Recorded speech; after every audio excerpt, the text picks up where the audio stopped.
It's just a bench. A place to sit down while you wait for the bus. A small, simple thing designed to make public transit just a little more bearable. It's not a metaphor, it's not symbolic, it doesn't represent anything. It's just some rotting pieces of wood. Old 2x4s, haphazardly nailed together with some ambulance chaser on the back no one cares to look at. Bloated and splintery from one too many rainy nights, barely able to support the weight of the people sitting on it, or the kids sleeping on it. His one small comfort knowing that at least for tonight it can be his bed, and the duffel bag full of clothes underneath his head can be his pillow. Because those rotting pieces of wood held together by rusty nails are the only support the kid has left. The only thing in the world keeping him safe and warm when the rest of that world abandons him. Tomorrow is an unknown animal, claws out and fangs bared, ready to tear the kid apart. But at least for tonight, he's somewhat familiar, because this isn't his first night on that bench.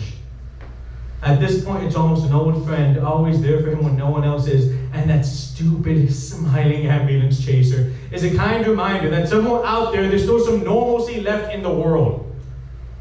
It's just a bench. Something nobody thinks twice about, if they think about it at all. But it's something that even years later, the man can't bear to think about. So he pushes it to the side like a bad dream, a nightmare some kid had before he woke up. Each day that passes is another day removed from that night, until the memory of it is almost faded. A memory the man can't even remember. Just more proof of how strong he's become. A man who overcame his fears by forgetting them. But there's no strength in forgetting. The man won't admit it, not even to himself.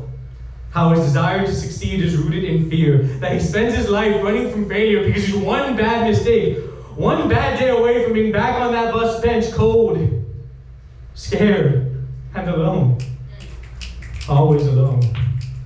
A life spent running is no life at all, and the man feels old and oh so tired, aged by fear and anger and regret. It was time to go back and run to meet an old friend.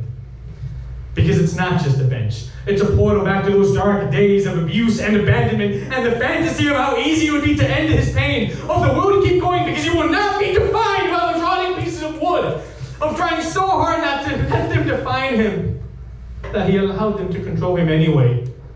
So driving down that long stretch of highway faster and faster toward a terrifying old friend, stealing his nerve before he turns back, even as the panic attack sets in, and the fear takes hold, he breathlessly, soundlessly cries. But he will not turn back. The man parks far away and walks that same walk he used to walk all those years ago. He sees his terrifying old friend, the one he hated and tried so hard to forget. The man makes his way, never looking away, and he sits down. After all, it's just a bench.